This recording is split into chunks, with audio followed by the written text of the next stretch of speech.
My heart started pounding like crazy, just from the mere sight of her. Not out of admiration, no, but from a cold wave of suspicion that suddenly pierced me, like an icy needle. The party buzzed like a beehive, music, laughter, clinking glasses. But for me, everything blurred into one unbearable noise.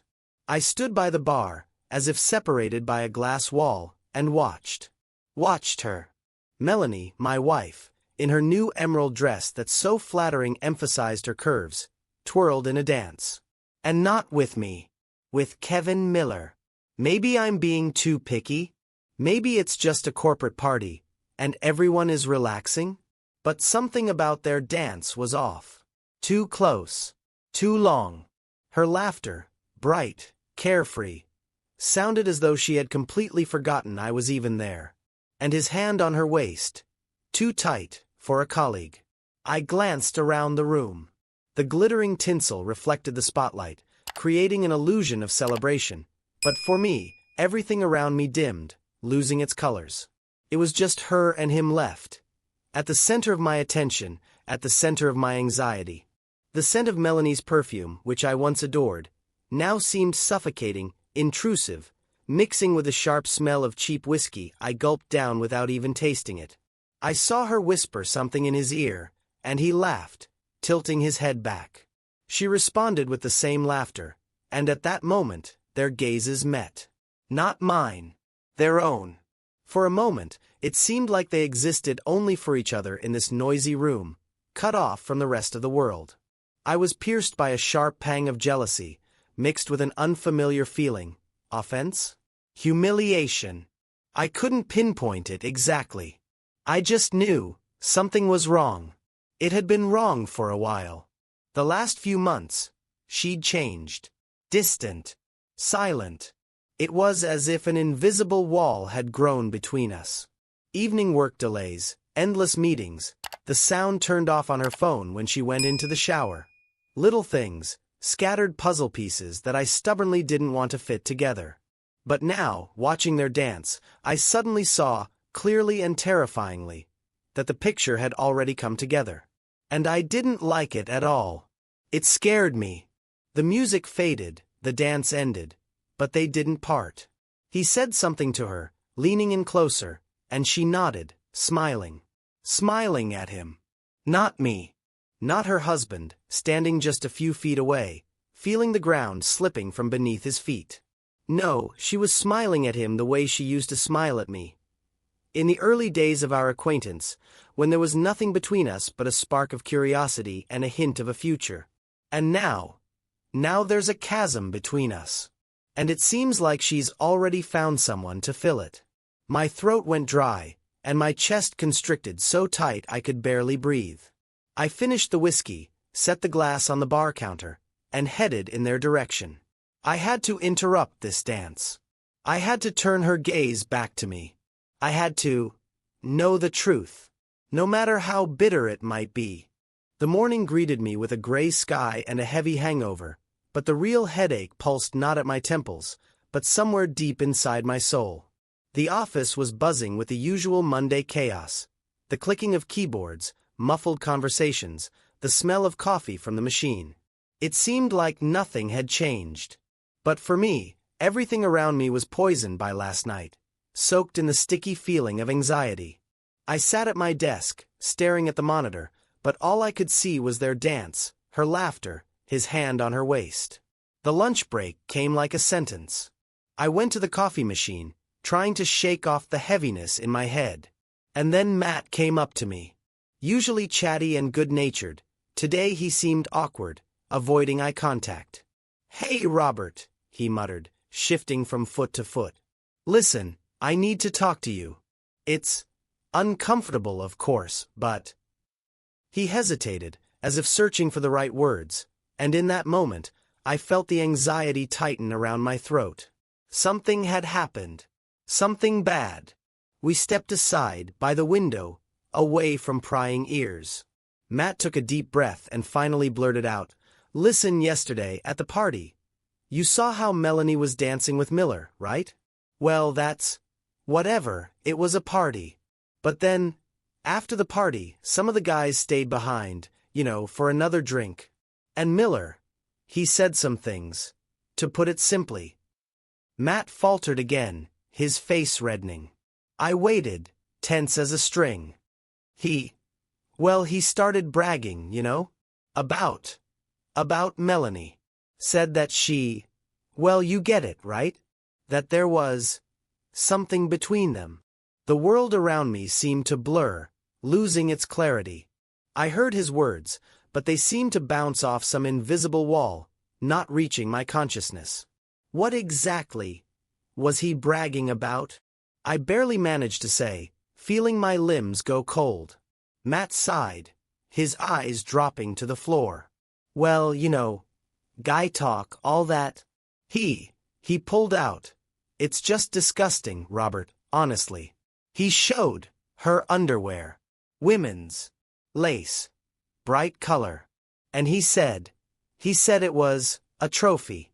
That Melanie left it for him. After, He fell silent, waiting for my reaction. And I stood there, struck dumb. Underwear. Trophy. Melanie. With Miller. A whirlwind of thoughts, images, and suspicions exploded in my mind. Humiliation. That was what I felt first.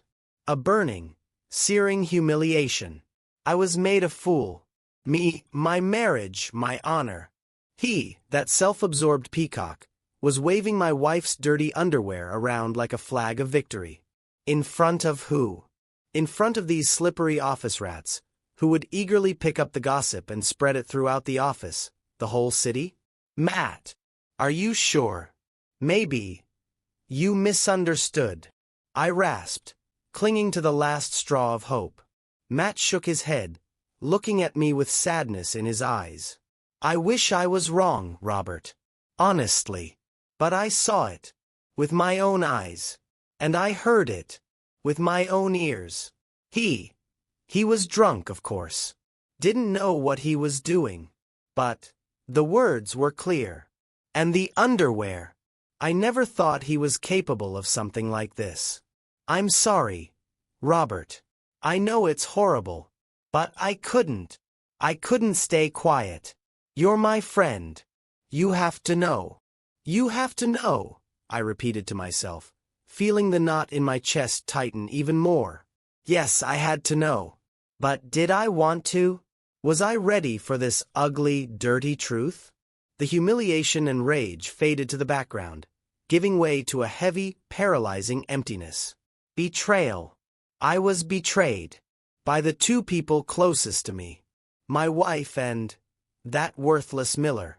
And now half the office knew about it. Or maybe the whole office. And what was I supposed to do?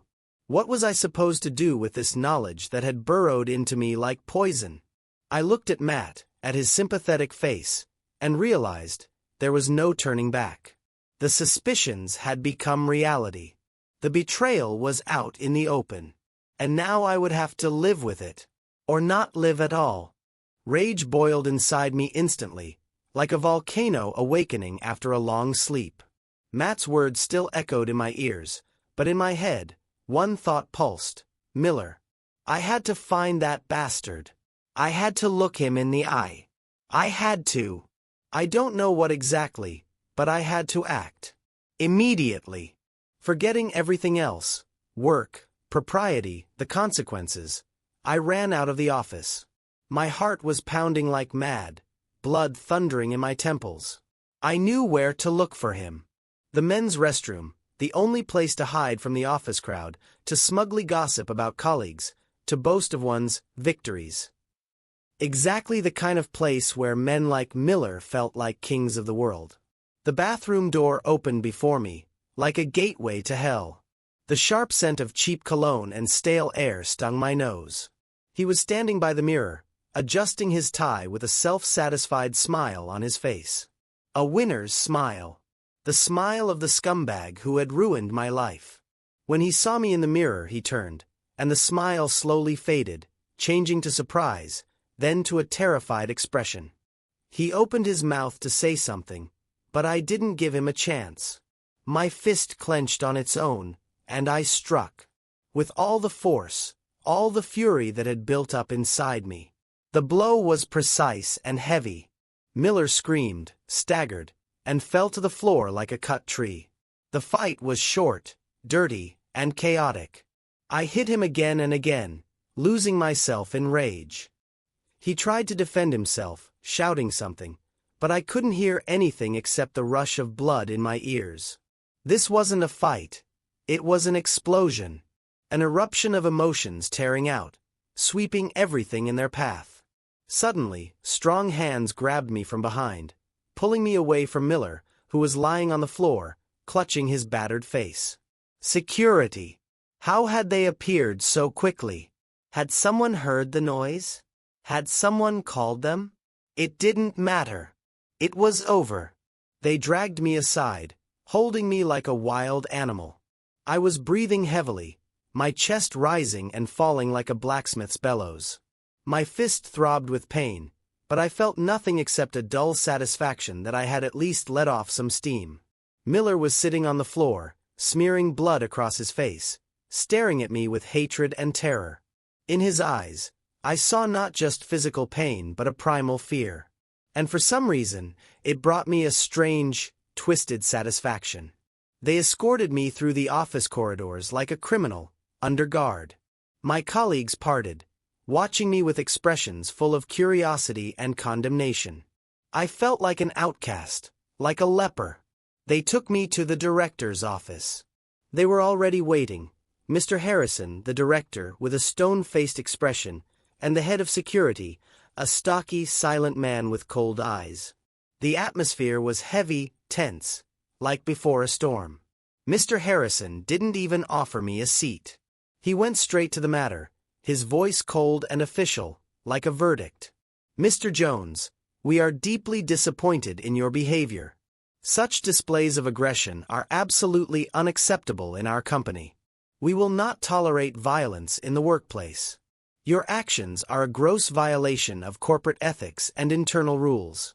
Therefore, we are forced to inform you of your immediate termination. You will receive your severance and personal belongings from the HR department. Termination.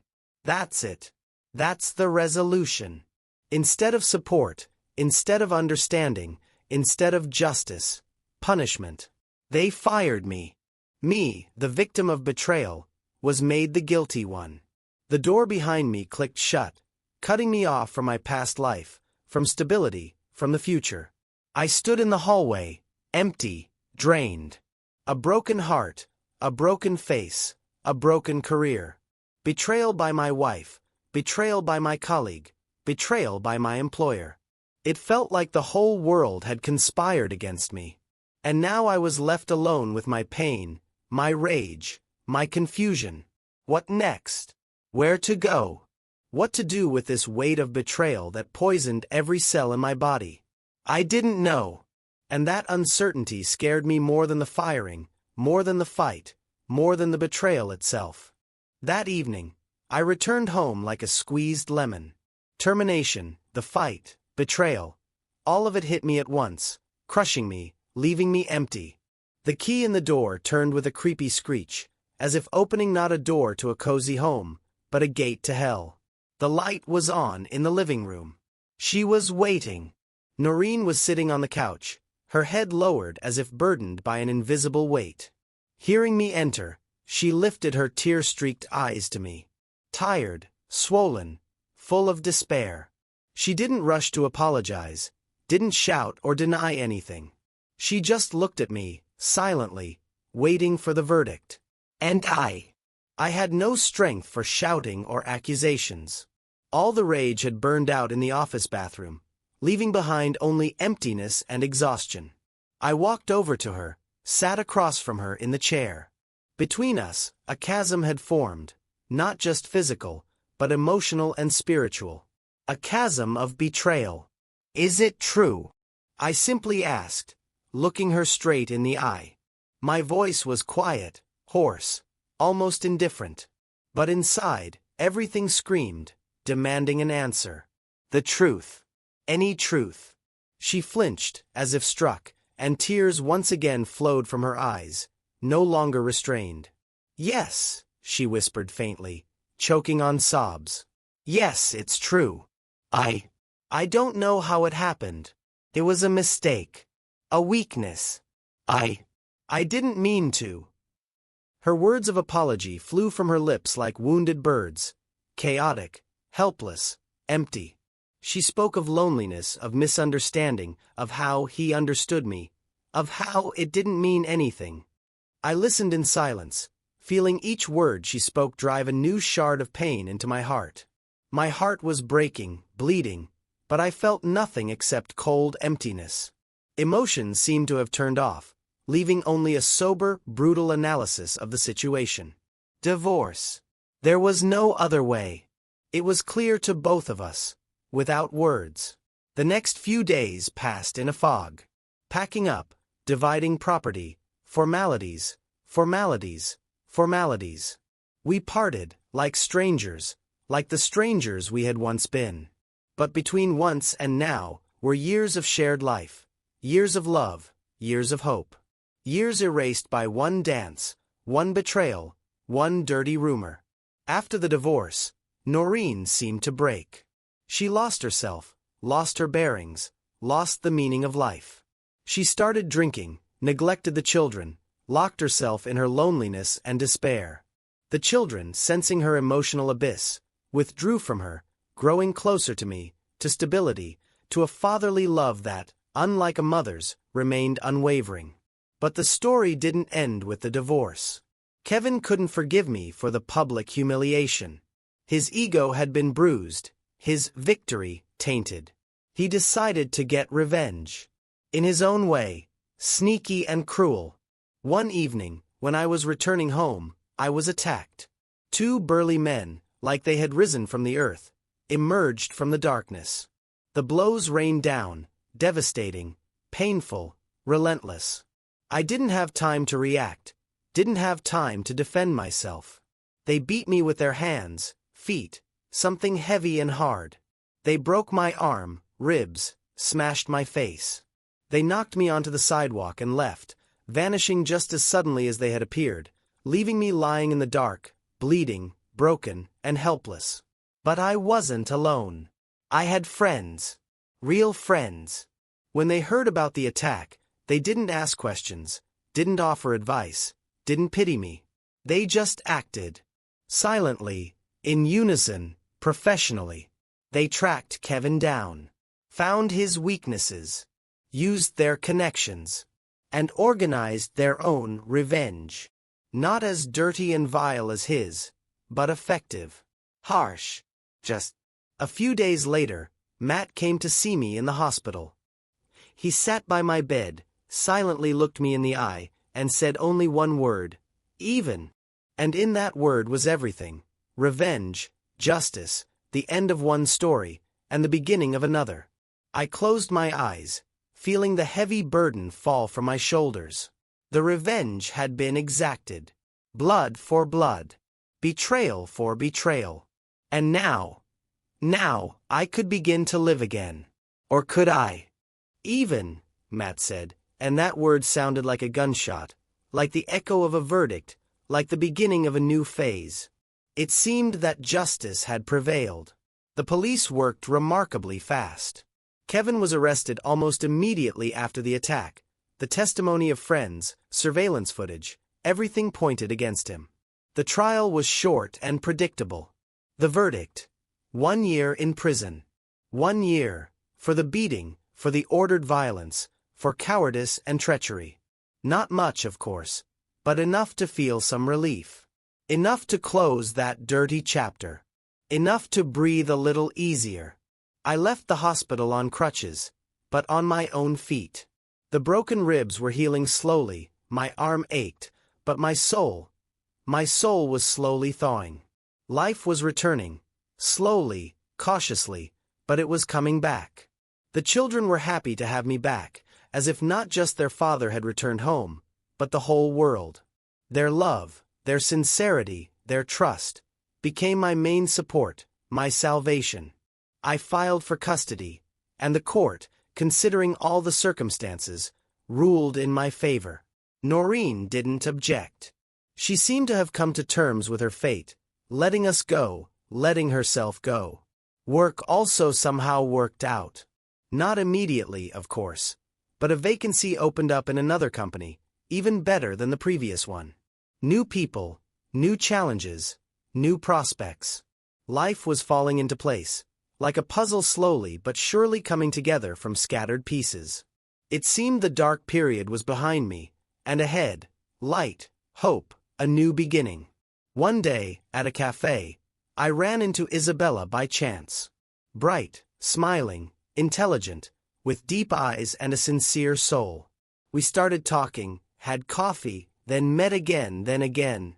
There was a mutual attraction, a mutual interest, something more than just friendship. With her, it was easy, calm, reliable. She understood me with half a word, felt my pain, shared my joys. Over time, the sympathy grew into love. Quiet, deep, real. We married modestly, in the company of our closest ones, without loud celebrations and false promises. Just two people who had found each other after long searches, after losses and disappointments. I felt happy again. Truly happy. Surrounded by love, care, warmth. The children grew fond of Isabella as if she were their own mother. She became a part of our family, its heart, its soul. We started a new life. A shared life. A bright life. But the past didn't completely let go. The shadow of betrayal, the shadow of revenge, the shadow of pain, still sometimes slipped into my consciousness, reminding me of what I had endured. And one day, that past reminded me of itself again, suddenly and ominously. In the mailbox, I found a white envelope with no return address. Inside, just a simple white postcard. No drawings, no greetings, nothing unnecessary. Only one word, printed in bold letters, clear and cold: burned. My heart jolted, as if touched by an icy hand. I immediately understood. It was about Kevin. About his escape from custody, about his burned car, about the charred body found inside it. Who sent this postcard? Who knew the details unknown to the public? Who wanted to remind me of the past, of revenge, of blood? Friends? Enemies? Or maybe someone else, watching me from the shadows? Questions swarmed in my mind, without finding answers. The postcard slipped from my hands, falling to the floor like a heavy stone. I stared at this simple white message, feeling shivers creeping down my spine. A new life had begun. But had the old one truly ended? Had it really ended? Would the shadow of the past ever let go of me? Would it always haunt me, like a ghost, like a punishment, like a reminder that happiness always comes with a price? And has the price been fully paid? Or perhaps the bill is still open? And who will present it next time?